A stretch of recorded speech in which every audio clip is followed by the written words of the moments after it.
Hello snowflakes, it's your old buddy Will back here in my basement with you guys once again. Now normally in this spot in the newsletter you might see a love column from Dr. Robert or his stand-in Tibor, or maybe some golf tips from our Director of Sales Frank. But both of, well, actually all three of them have wanted nothing to do with this stupid thing anymore. And so me, I never know when to shut up in marketing meetings, and I made a suggestion that I thought no one would ever want in a million years, and they said sure. So here I am in my basement with you, in my wood shop actually, and I'm going to be doing a little woodworking with you today. And so for a project, what I've come up with is something that I think will speak to each and every one of you. I have a SkyBox here that it works great. It's in good shape functionally, but if you take a look at it, you're going to see that it's definitely got some road rash on it. This is kind of a problem with white fixtures. They tend to look like this. This one has been to a lot of trade shows with us and is definitely showing some signs of age. But again, it works great, so why throw it away? What a waste. No, instead what we're going to do is we're going to make a handy dandy SkyBox cozy for this little guy, and we're going to make it out of wood.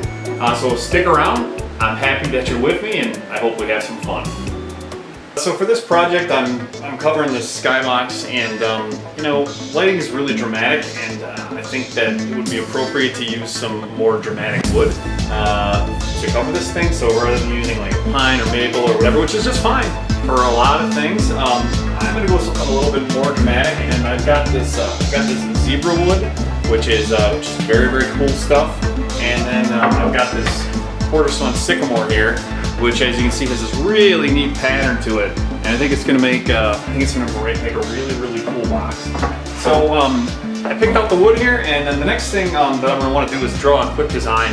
Fortunately for everyone who lives in the computer age, and I'm able to do that in SketchUp here on the old computer. So I went ahead and did that. I measured up the SkyBox, and I drew this very, very quick drawing.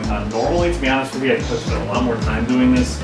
I planned out all of the joinery that I was going to do, but my wife's going to be home in about an hour or so, so I don't have a lot of time. So I'm going to kind of wing that. Hopefully it goes okay. I don't know. It might not, in which case you're going to see that anyway. But I got all that stuff done, and I've got a list of different cuts of wood that I have to make now. So because this has to be really thin, I'm actually going to have to cut this stock basically in half and then plane it. It's called resawing. So that's the next thing I'm going to do, and you can watch me do that. Okay, so hopefully you can see this. I went ahead and I marked a line right down the middle of this entire piece of lumber here. And that's going to let me set up the bandsaw here. I'm going to do that, and then I'm going to cut this in half.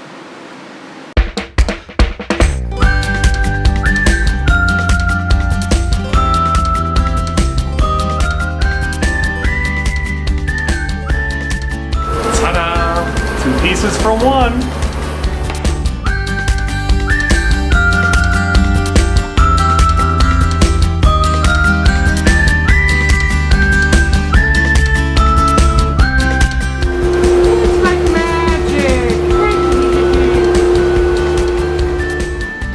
Okay, so I ran this through the bandsaw, cut it in half, like this I did something called resawing. You can see the bandsaw does a really nice job of cutting this, you know, real thin like this, but it does leave these marks. If we were doing something that was more rustic, that might be kind of cool, but I don't want to do that. We're going to make these nice and smooth and sleek looking, so I'm going to run these through the planer, and not only is it going to take care of those marks, but it's also going to get this even thinner than it already is. It's going to be a 1/4 inch thick when we're all finished, so that's what we're going to do next.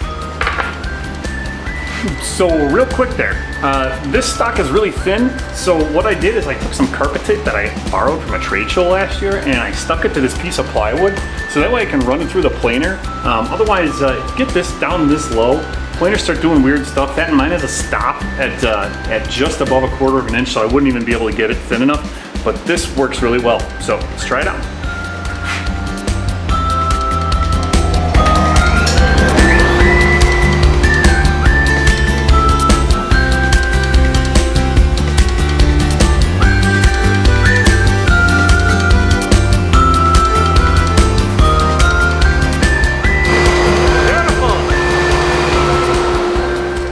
Okay, so I've got 4 pieces of wood that are exactly 1/4 inch in length. Now I'm going to cut them to size. Okay, so we're over here at the trusty table saw now, and like I mentioned, I'm going to cut these down. I don't know if I doubt I'm actually going to use all of this wood, but the finished dimensions, the top piece is going to be 7 by 7 by a 1/4 of an inch, and then there's going to be 4 sides. 3 of those sides are going to start out as 7 by 5 3/8, and then there's one that's smaller, it's 7 by 2 3/4, I believe. And then there's some cutouts and stuff, and then there's the I'm going to cut a hole out to expose the heat sink so that the fixtures can get hot. And then at the end I'm going to have to drill holes in the top using my crappy drill press, because otherwise it'll just be a box and no light will come out.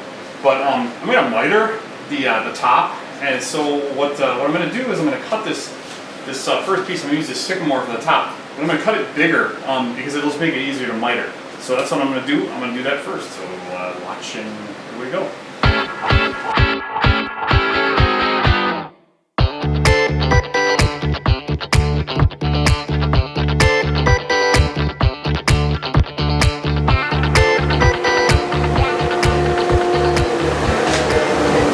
So there's a top and 2 sides out of sycamore, and I'm going to do the other 2 sides out of zebra wood.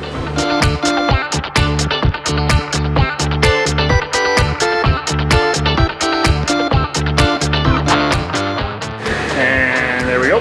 And now for more cutting. Use this handy angle finder here to set the saw blade at a 45-degree angle. Fancy, huh?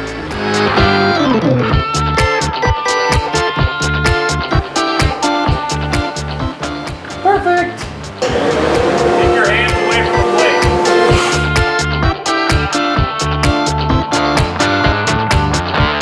Now I'm going to set this to the final dimension for this piece, which is 7 inches. Do a lot of tapping and woodworking in your fence. And there we go.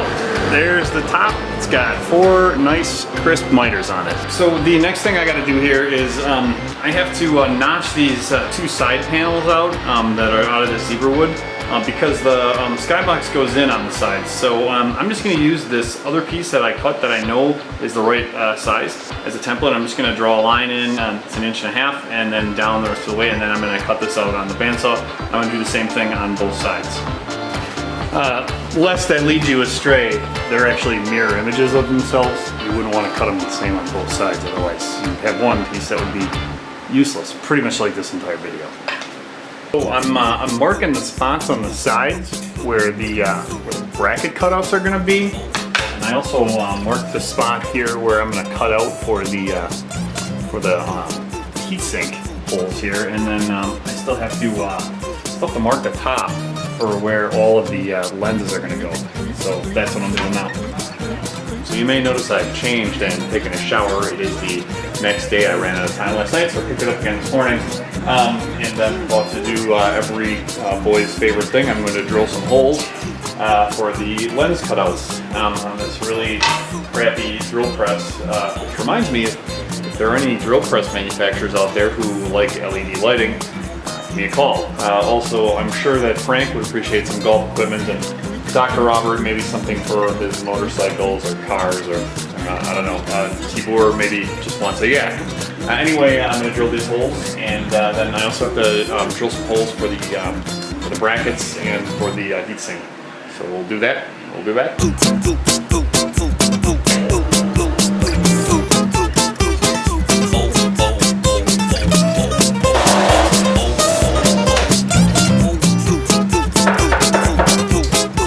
Ta-da! And now, over to the bandsaw to finish these guys up.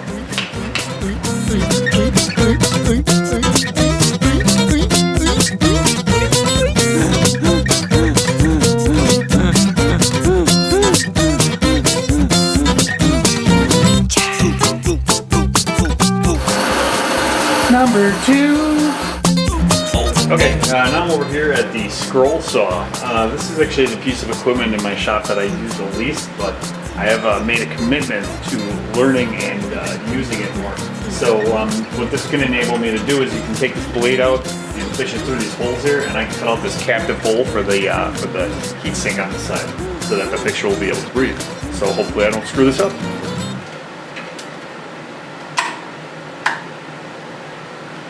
Hopefully I plugged it in.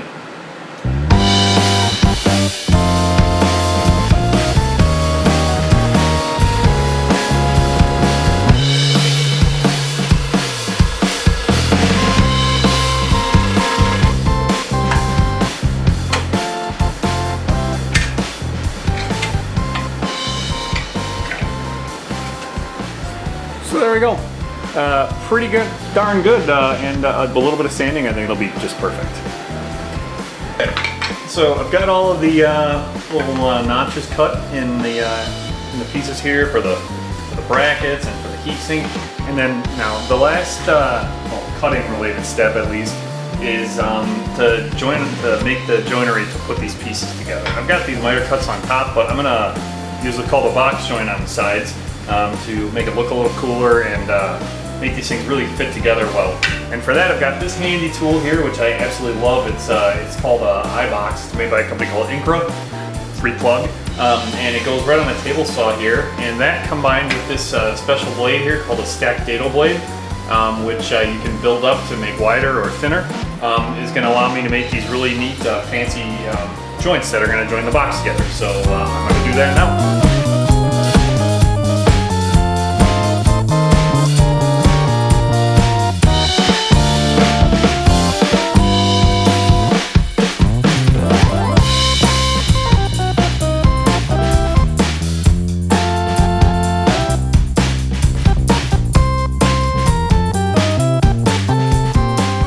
So I got all of those pieces box jointed, and you can see that I just kind of dry fitted the 4 sides together, and they look good.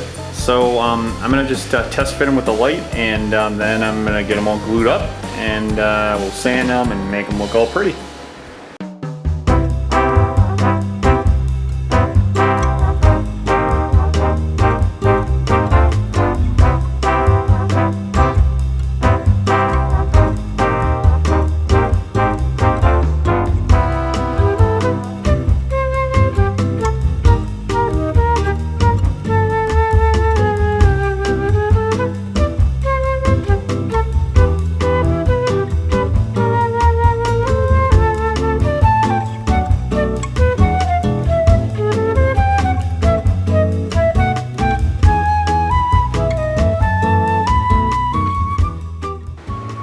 Okay, final step for now. I'm just going to put a little bit of this Watco Danish oil on there. If I had more time, I would let this dry and then for a couple of days, and then I would put a bunch of coats of polyurethane on it. But seeing as I have to finish this video right now, I'm just going to put the Danish oil on it and let it dry, and then come back in a little while and put another coat on it, and it'll be done.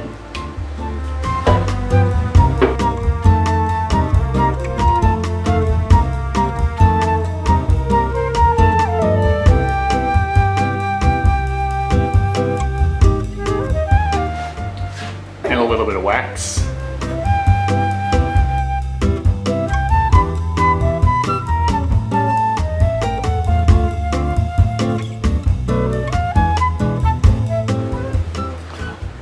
And now we buff.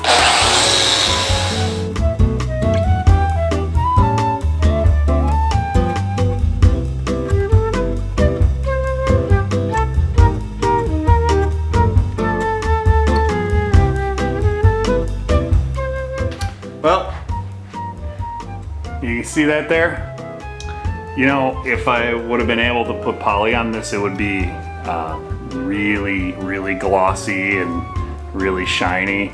But, you know, considering I finished this in about, I don't know, 10 minutes, it looks pretty cool. And let's just see if it fits now. That's the last part.